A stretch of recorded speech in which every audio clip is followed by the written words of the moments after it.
اور دوسرا یہ ہے کہ احسان اور انعام کرتے ہوئے، کوئی کسی کی سفارش کرتے ہوئے، اچھا کوئی آدمی کسی کو پیسے دے کر بھی چھڑا نہیں سکتا ہے، فدیہ۔ آگے اللہ فرماتے ہیں ان کی سفارش بھی قبول نہیں کی جائے گی، وَلَا يُؤْخَذُ مِنْهَا عَدْلٌ، اور کسی سے نہیں لیا جائے گا فدیہ بھی۔ پیسے لے لو، اے اللہ تعالیٰ آپ ہم سے پیسے لے لیجیے، ہم کو چھوڑ دیجیے۔ دنیا میں ہوتا ہے نا، دنیا میں کوئی آدمی غلطی کرتا ہے تو پیسے لے کر پولیس چھوڑ دیتی ہے، وہاں نہیں ہوگا۔ اللہ ایک دوسری جگہ فرماتے ہیں کہ یہ کافر اگر اپنی جان بچانے کے لیے آسمان اور زمین بھر کر بھی سونا پیش کر دیں، آسمان اور زمین بھر کر بھی سونا پیش کر دیں، ہاں، تو بھی ان کی صفات، تب بھی ان کا فدیہ قبول نہیں کیا جائے گا۔ تو کسی کے عمل کو بھی لیں گے نہیں، کسی کے پیسے کو بھی لیں گے نہیں۔ وَلَا يُؤْخَذُ مِنْهَا عَدْلٌ، اور نہ لیا جائے اس کی طرف سے بدلہ۔ فدیہ کے معنی آتے ہیں، عدل کے معنی فدیہ کے، وَلَا هُمْ يُنصَرُونَ، اور ان کو کوئی مدد نہیں کوئی مددگار نہیں ہوگا، وَلَا هُمْ يُنصَرُونَ، اور نہ ان کو مدد پہنچے گا کسی کی طرف سے، کسی کی طرف سے بھی مدد نہیں پہنچائی جائے گی ان کو، اور وہ بے یار و مددگار ہوں گے۔ وَلَا هُمْ يُنصَرُونَ، ان کی مدد نہیں کی جائے گی۔ ان لوگوں کے لیے جو لوگ دنیا کے اندر اللہ کے ساتھ کفر کرتے تھے، ان کے بارے میں اللہ فرماتے ہیں، کیوں؟ اس لیے کہ کسی کی سفارش کب قبول ہوگی؟ جبکہ وہ ایمان والا ہوگا۔ ایک ایمان والا دوسرے ایمان والے کی سفارش کب کرے گا؟ اس ایمان والے کو اللہ خود اجازت دے ہوں گے، اتنا اللہ کا خاص ولی ہوگا تو اللہ اسے کہیں گے کہ بھئی جا، تیرے طرف تیری سفارش سے میں 10 آدمی کو معاف کرتا ہوں۔ جس کو سفارش کی اجازت دی جائے گی وہ جا کر اللہ کے پاس سفارش کرے گا، اس آدمی کا جس کے پاس ایمان ہوگا۔ جس آدمی کے پاس ایمان ہی نہیں ہوگا، کفر پر جس کی زندگی گزری ہوگی، اس کے لیے اس کے حق میں سفارش ہونے کا سوال ہی نہیں پیدا ہوتا۔ کیا مطلب؟ اگر ہم اس کو سمجھنا چاہیں گے، جو بچہ امتحان لکھ کر پاس ہو گیا، پھر بھی کمپٹیشن میں پیچھے ہو گیا، پاس تو ہوا ہے، اچھا نمبر لایا ہے، لیکن مارکنگ کے اعتبار سے دوسرے بچے آگے بڑھ گئے، اب اس بچے کے لیے سفارش کب ہوگی؟ جبکہ یہ بچہ پاس کیا ہوگا تبھی ہوگی۔ بچہ فیل ہو گیا ہو تو اس بچے کی سفارش نہیں ہوگی۔ ایسے ہی کل قیامت کے دن ایمان کے بعد ہی آدمی پاس ہوگا، پاس ہونے کے بعد ہی اس کو مرتبہ آگے اللہ رب العزت بڑھائیں گے۔ اب یہ کہنے کے بعد اللہ رب العزت بتلاتے ہیں کہ دیکھو قیامت کا دن، یہ قیامت کے دن آدمی کے کسی عمل کا بدلہ کوئی کسی کے کام آنے والا نہیں ہے، کسی کے کوئی عمل کو ہم قبول نہیں کرنے والے ہیں۔ اللہ آگے فرماتے وَإِذْ نَجَّيْنَاكُمْ، بنی اسرائیل کو یاد کراتے ہیں، اور یاد کرو جب کہ ہم نے تم کو نجات دی، من آل فرعون، فرعون کے لوگوں سے، فرعون سے اور فرعون کی حکومت میں جو لوگ تھے ان سے ہم نے تم کو نجات دی۔ کیوں؟ وہ کیا کرتے تھے؟ یسومونکم سوء العذاب، تم کو بڑی سخت تکلیف پہنچاتے تھے، سخت عذاب دیتے تھے۔ کیا کرتے تھے آگے؟ یذبحون ابناءکم، تمہارے بچوں کو، تمہارے لڑکوں کو، بچوں سے مطلب یہاں لڑکے ہیں، تمہارے لڑکوں کو فرعون کے لوگ قتل ذبح کر دیا کرتے تھے۔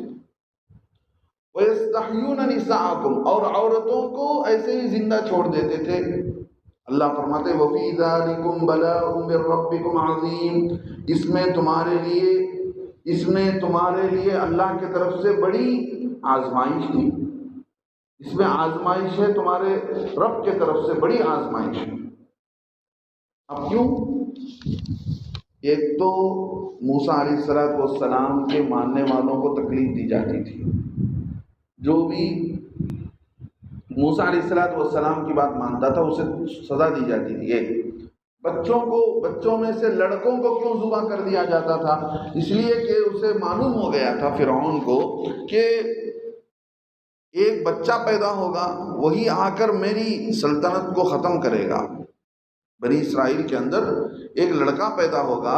کسی نے فرعون کو یہ بتلا دیا تھا، پیشن گوئی کر دی تھی کہ وہی تیرا لڑکا، وہی لڑکا بنی اسرائیل میں پیدا ہو کر تیری سلطنت کو ختم کرے گا، لہذا جو بھی لڑکا پیدا ہوتا تھا اس کو یہ قتل کر دیا کرتا تھا. وَيَسْتَحْيُونَ نِسَاءَكُمْ، اور عورتوں کو چھوڑ دیتا تھا، عورتوں کو نہیں مارتا تھا اس لیے کہ عورتوں سے کام لیتا تھا، اپنی مملکت کے اپنی نوکری عورتیں اس کے پاس نوکرانی ہو کر رہا کرتی تھی. لہذا اللہ رب العزت فرماتے ہیں یاد کرو ہم نے تم کو نجات دیا.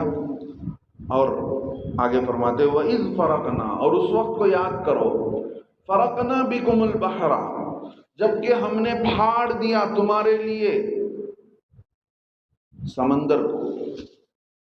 جب اللہ رب العزت نے حکم دیا حضرت موسیٰ علیہ السلام کو کہ یہ لوگ ایمان لانے والے نہیں ہیں، اب تم جو لوگ ایمان لائے ہیں ان کے ایمان کو بچانے کے لیے، ان کے جان کو بچانے کے لیے تم یہاں سے نکل پڑو، مصر سے لے کر چلو.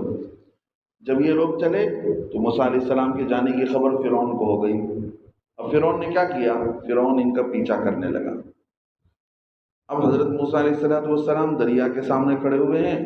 اب دریا کے سامنے اللہ، سامنے ادھر موج ہے، پیچھے فوج ہے. ادھر دریا کی موج ہے، پیچھے فرعون کی فوج ہے. اب پوچھے کہ بھئی باری تعالیٰ کیا کرنا چاہیے؟ اللہ رب العزت نے بتایا اضرب بعصاک الحجر. نہیں، اللہ رب العزت نے اضرب بعصاک البحر فرمایا کہ دیکھو تمہارے عصا کو پانی پر مارو. جیسے ہی مارا تو 12 راستے کھل گئے. 12 قبیلے کے لوگ تھے، تو یہ سارے سمندر میں کہ اس جو پل نکلا اس پل سے یہ لوگ پار ہو گئے. اللہ وہی یاد دلاتے ہیں وَإِذْ فَرَقْنَا، یاد کرو جب کہ ہم نے تمہارے لیے سمندر کو پھاڑ دیا اور اس سمندر میں ہم نے تمہارے لیے کیا کیا؟ پل بنایا. فَأَنْجَيْنَاكُمْ، ہم نے نجات دیا. وَأَغْرَقْنَا آلَ فِرْعَوْنَ، اور فرعون کے لوگوں کو، فرعون کو ہم نے ڈبو دیا. وَأَنْتُمْ تَنْظُرُونَ، تم کھڑے دیکھ رہے تھے، تمہارے آنکھوں کے سامنے ہوا کہ فرعون ڈبو دیا گیا. اب وہ پل جو تھا اسی پل میں وہ بھی آ گیا. جب موسیٰ علیہ السلام اور ان کی پوری قوم پار ہو گئی تو اللہ نے حکم دیا پانی کو، پانی دو طرف سے آ کر مل گیا. فرعون اور فرعون کا سارا لشکر پانی میں ڈبو دیا گیا. اب اللہ رب العزت بتاتے ہیں وَأَنْتُمْ تَنْظُرُونَ، تم دیکھ رہے تھے، تمہارے آنکھوں کے سامنے ہو رہا تھا، تمہارے آنکھوں کے سامنے ہو رہا تھا ہم نے کیسے ڈبو دیا. پھر اللہ فرماتے ہیں وَإِذْ وَعَدْنَا مُوسَىٰ 40 لَيْلَةً، جب ہم نے وعدہ کیا موسیٰ علیہ السلام سے 40 راتوں کا، 40 لیلۃ، 40 راتوں کا ہم نے وعدہ کیا.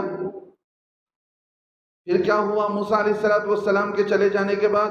ثُمَّ اتَّخَذْتُمُ الْعِجْلَ، پھر تم نے گائے کے بچے کو خدا بنا لیا. تو پھر تم نے بچڑے کو، العجل کہتے ہیں بچڑے کو، گائے کا بچہ، تم نے اس کو اپنا لیا. کیا مطلب؟ تم نے اس کو خدا بنا لیا. من بعدہ، موسیٰ علیہ السلام کے چلے جانے کے بعد. وَأَنْتُمْ ظَالِمُونَ، اللہ فرماتے تم تو ظالم تھے، تم نے اللہ کو چھوڑ کر اس بچے کو، تم نے گائے کے بچے کو تم نے کیا کر لیا؟ خدا بنا لیا. ایسا کیوں ہوا؟ جب اللہ رب العزت تورات کتاب جو دینا چاہتے تھے، اللہ رب العزت نے حضرت موسیٰ علیہ السلام کو بلایا کوہ طور پر اور فرمایا کہ دیکھو 30 دن رہو. 30 دن حضرت موسیٰ علیہ السلام نے روزے رکھے. اور موسیٰ علیہ السلام نے جو روزہ رکھا تو موسیٰ علیہ السلام کے روزے کے وقت میں جو منہ سے بو آتی ہے، پیٹ خالی ہونے کی وجہ سے روزے کی حالت میں منہ سے ایک قسم کی بو آتی ہے، باس ہے، لیکن وہ اللہ کے نزدیک روزے دار کے منہ سے نکلنے والی وہ بو مشک سے زیادہ قیمتی ہے. اللہ رب العزت نے 30 دن کے بجائے کہا کہ اور 10 دن رہو. تو 40 رات وہاں رہے، 40 دن تک وہاں رہے. اسی دوران جب حضرت موسیٰ علیہ السلام قوم کو چھوڑ کر چلے گئے تو اب اس قوم کے اندر ایک آدمی تھا جس کا نام تھا سامری. وہ کیا کرتا تھا؟ جب بھی جبرائیل علیہ السلام آتے تھے، تو یہ جبرائیل علیہ السلام کے پیروں کے نیچے، یا روایتوں میں آتا ہے کہ جبرائیل علیہ السلام کے گھوڑے کے پیر کے نیچے کی مٹی کو دیکھتا تھا کہ وہاں پر پیر پڑتے ہی زمین سے گھاس اگاتی ہے. جو زمین چٹیل میدان ہے، صاف میدان ہے، جہاں پر کچھ گھاس نہیں ہے، پودا نہیں ہے، وہاں پر جبرائیل علیہ السلام یا جبرائیل علیہ السلام کے گھوڑے کا پیر پڑتا ہے تو وہاں سے گھاس اگاتی ہے. بڑا چالاک تھا، اس نے کیا کیا، اس مٹی کو جمع کر لیا. جہاں جہاں ان کے پیر پڑتے تھے، ان کے پیروں کے اندر یہ تاثیر تھی کہ کسی چیز پر پیر رکھتے تو وہاں سے گھاس اگتا تھا. جیسے اللہ رب العزت زکوٰۃ نہیں دینے والوں کے بارے میں بتاتے ہیں کہ ہم نے ایسے سانپ تیار کر رکھے. اللہ کے نبی صلی اللہ علیہ وسلم فرماتے ہیں جہنم میں ایسے سانپ ہوں گے، اتنے زہریلے سانپ ہوں گے کہ ایک مرتبہ زمین پر پھونک ماریں گے تو قیامت تک وہاں سے گھاس نہیں اگے گی.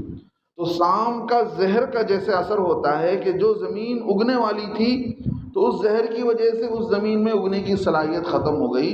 تو ایسے ہی حضرت جبرائیل علیہ السلام اور حضرت جبرائیل علیہ السلام کے گھوڑے کی یہ تاثیر تھی کہ ان کے پیر پڑ جانے کے بعد اس میں سے کچھ گھاس اگتا تھا، تو وہ سمجھا کہ ان کے ہاتھ میں کچھ کرشمہ ہے. اس نے وہ ساری مٹی اٹھا لی اور ساری قوم سے کہا کہ تم لا کر سونا چاندی جمع کرو. تو سونے چاندی کو جمع کرنے کے بعد اس نے ایک گائے کے بچے کی شکل دی.